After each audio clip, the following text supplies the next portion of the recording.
Hi, this is Sonia from An Enthusiastic Reader. I thought it was time that I do a recent reads and talk about some of the books that I have recently finished. Today I'm going to be talking about 5 books, 4 of which are memoirs. So I think I'll start with the fiction first and just kind of get that out of the way. But I had an arc for Katherine Heiny's short story collection called Games and Rituals. And I enjoyed this collection a lot, just as I have other Katherine Heiny novels and short stories in the past. You might recall that last year or the year before, she wrote a novel called Early Morning Riser, and I thought that was really very tender and funny and also surprising in many ways about a woman who has a found family, and she's a school teacher, so there's the work component that I like in fiction where the work is part of the story, and so I really like that. And the same carries forward into these short stories in Games and Rituals. And a couple of the short stories really rose to the top. Some of them, I mean, all of them were enjoyable, but there were some that were really enjoyable. And there was one the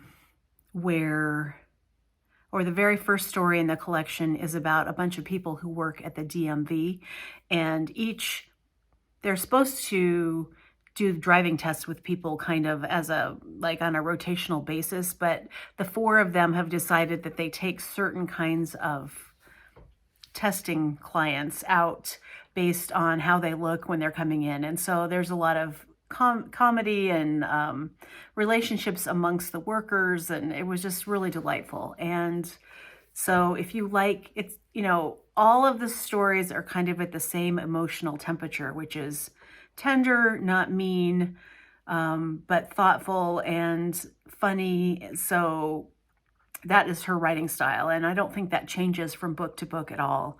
But the characters do bad things and then have to live with those consequences or try and deal with the people in their lives, and that's what they're about. So if you like that type of story, they're very kind of one note, but it's a note I like, and so I was okay with it. Now we're going to talk about the memoirs. The first memoir I want to talk about is Corrections in Ink by Keri Blakinger. And Keri was a heroin addict, and it starts out, it's a dual timeline type memoir. She tells the story of the past when she was in high school and how she ends up getting into drugs and a life of crime. And then the second timeline is about her time in jail and then prison.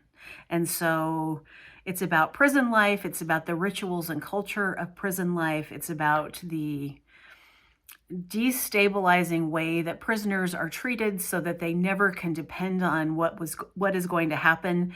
And there are so many unwritten rules, and then rules that are just arbitrarily either ignored or pursued with extreme enthusiasm, I guess I would say. And so nobody ever knows where they stand with the guards or with other prisoners and within the system itself. And so it was really interesting to me. She started out in high school and she was a figure skater, and she was mildly successful in that. She was in pairs figure skating, and then her partner dropped her from them being in pairs, and she just kind of spiraled into all kinds of drugs and then very risky behavior. And she's kind of given a pass. She does a little bit of time in corrections, but then they allow her to go to college, and she goes to Cornell College. And from there, her drug habit picks up a lot. And then she gets involved in all kinds of sex work and petty crime and crime to support the habit. And then she gets caught, and she is convicted for dealing heroin, and so she has a much more severe penalty. And all along the way, Keri will talk about how even though she is thrown in prison and she has all these penalties, that she got off much more easily than Black women or other people of color are treated within the system. So she acknowledges that she is treated better because she's white. She investigates and thinks about all the disparities, and that leads her into a career in journalism. And she is able to write about prison topics and expose corruption. And for instance, I think it was in Florida. I hope I'm right. It was in a state prison system where people were never given dentures, people who were on life or, in for life or on death row. So they've been convicted and sentenced to death, but they aren't given dentures. And so she writes about this extensively and actually ends up getting the procedures changed so that people could actually get teeth when they are in prison for life and those kinds of things. So she goes from, she is able to, hello, this is my cat. Hi. Do you want to be?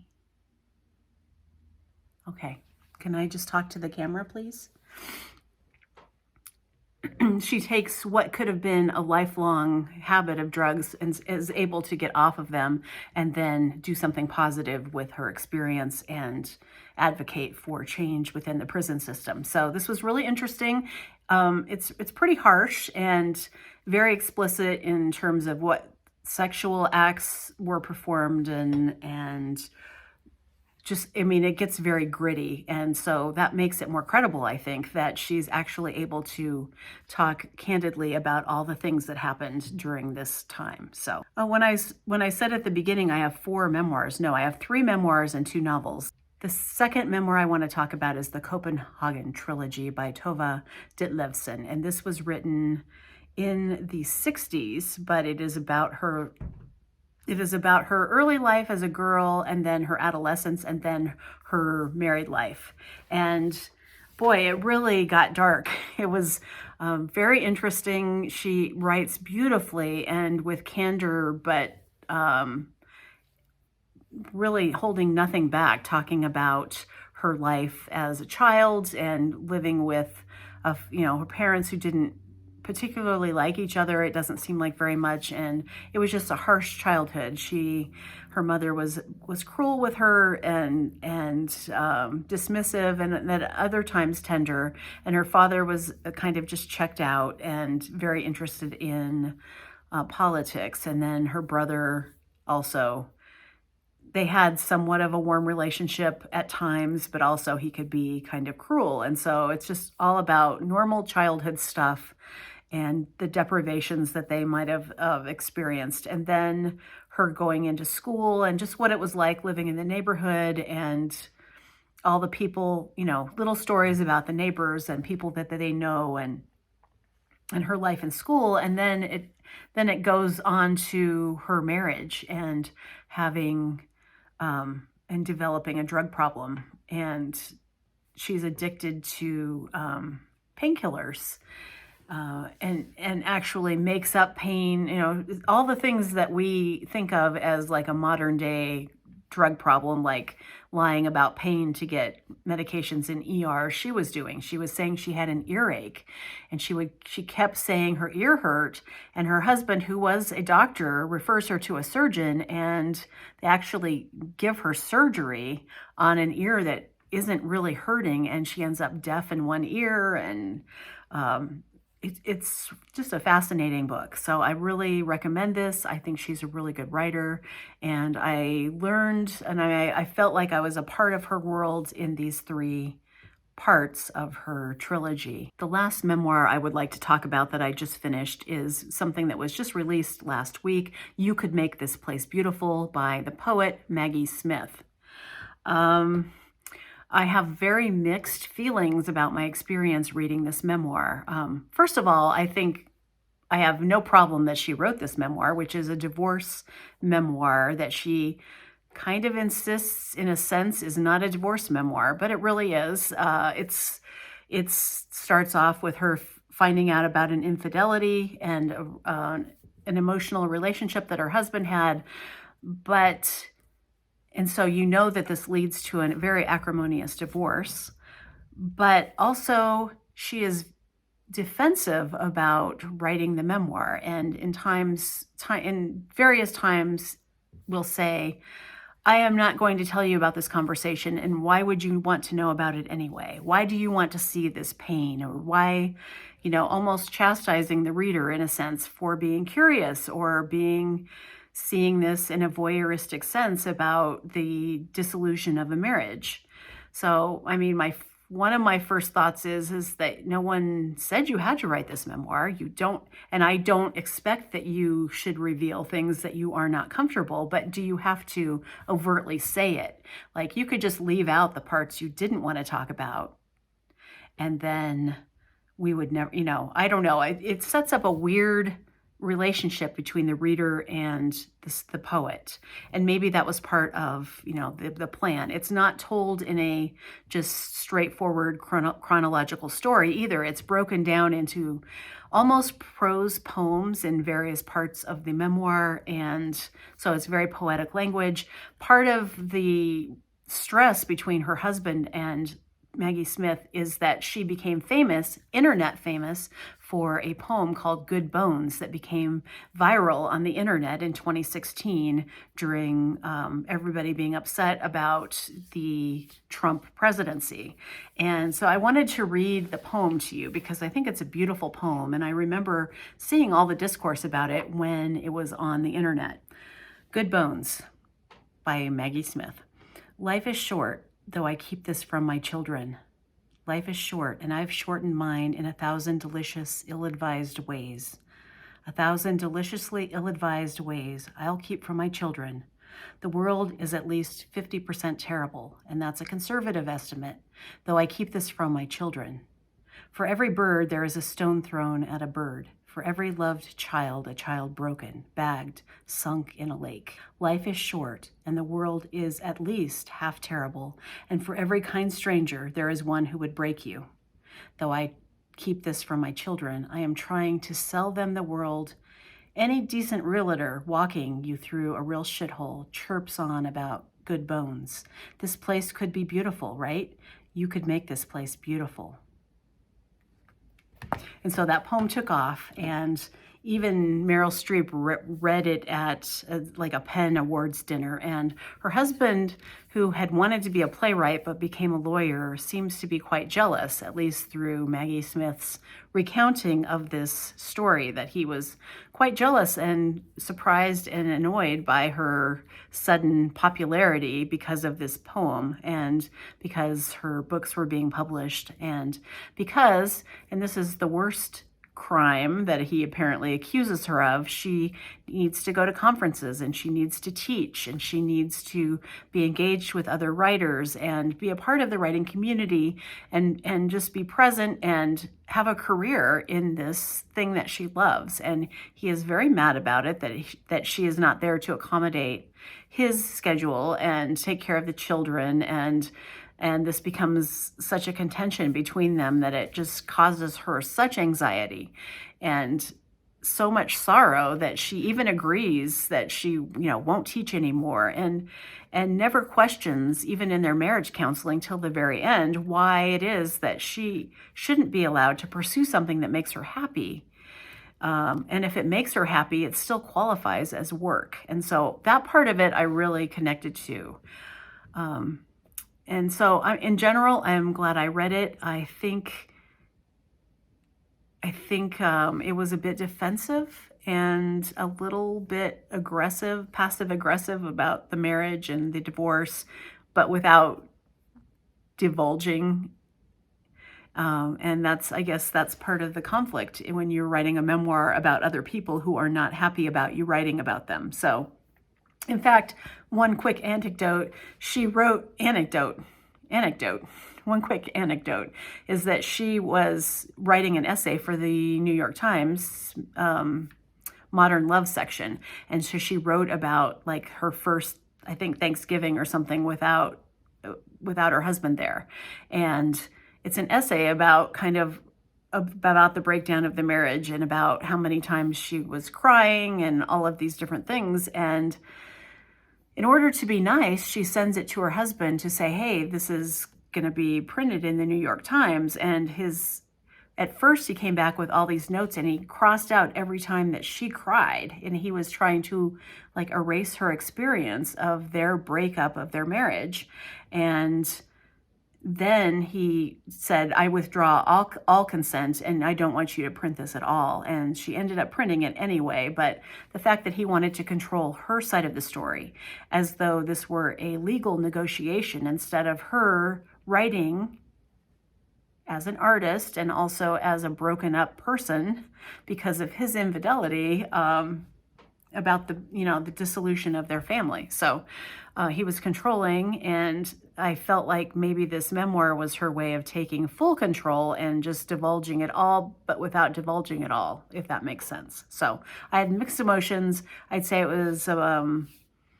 was good, but it wasn't exactly what I was thinking it would be, and maybe that's my fault. Okay. That was a long-winded conversation about Maggie Smith. Okay, the last book I want to talk about is a novel, but it's written in a diary format. It's called The Forbidden Notebook by Alba de Cespedes, and it's translated by Goldstein from the Italian. And the coolest thing about this is it was so interesting. This novel was written in 1953, I believe, and it was being published as a diary in a magazine. And so it was being written out as it was published in the time that they were living. And it's post-war Italy. And it's the story of a woman named Valeria, and she is married to Michel, and they have 2 children who are young adults. The son is in college, I believe, and the daughter is thinking about going to college. And then, so at the very first, this is not a spoiler, but the very beginning of the book, Valeria is in a tobacco shop, and she decides she wants to buy a notebook so she can start keeping a diary. And this is forbidden because you're not allowed to buy anything but tobacco on a Sunday in a tobacco shop, because then that would be unfair to buy anything else like stationery, because stationery stores aren't allowed to be open on Sundays. So anyway, she begs the guy to sell her the notebook, and he finally gives in, but he's, not happy about it, and he tells her to hide it.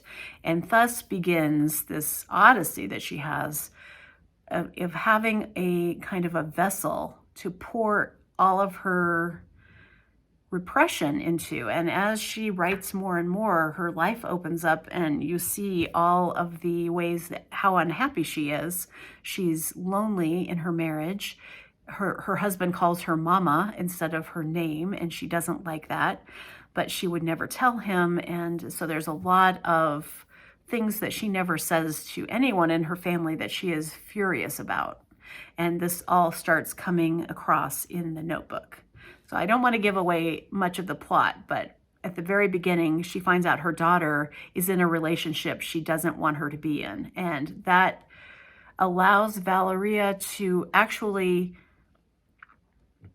put her anger for her own life and her own repressed desires and her loneliness and her lack of relationship onto her daughter, and punishes her in weird ways and coddles her son, even though he is very repressive and mean and domineering of his own fiancée. And so there's just all these dynamics, and you don't know if the narrator is reliable, and she's not, because she is fighting with herself in this diary. Essentially, she has desires, but then she scolds herself and she changes her actions. And so it's just like this penetrating psychological portrait of a woman who is not given the freedom that she wishes that she had in Catholic Italy.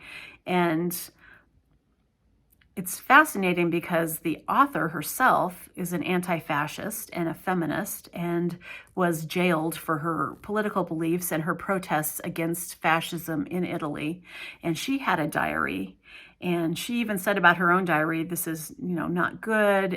But it was actually used by authors like Elena Ferrante as a guide for the mindset of a woman during this time, in that political situation, in that religious situation. And so it's fascinating.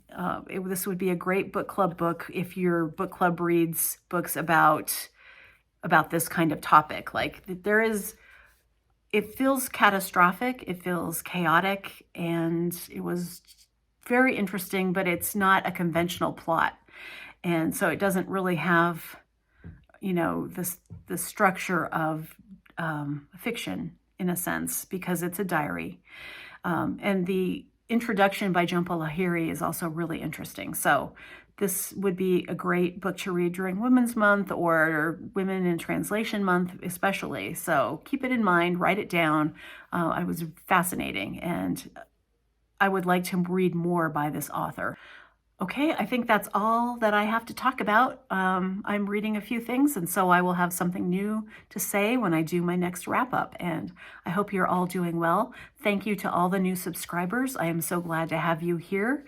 And please let me know if you're reading anything great in the comments, and I will see you in the next video. Bye.